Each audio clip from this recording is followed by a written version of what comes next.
今日要教大家排球下手傳波嘅技巧，而呢項技巧咧係排球運動入邊最基本嘅技巧嚟嘅。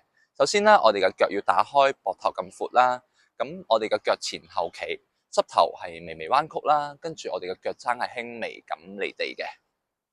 好，去到我哋嘅腰背啦，咁腰背要挺直啦，而我哋嘅身體係有少少前傾嘅。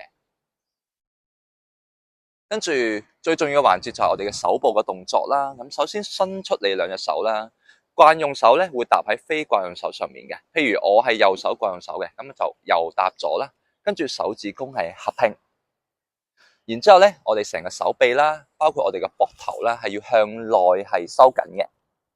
跟住膊頭有少少推送出去啦。好，成個動作睇一次啦。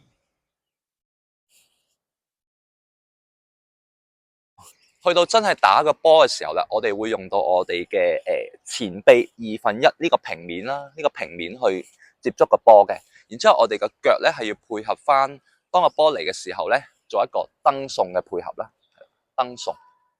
跟住我就會對場去示範呢個技巧啦。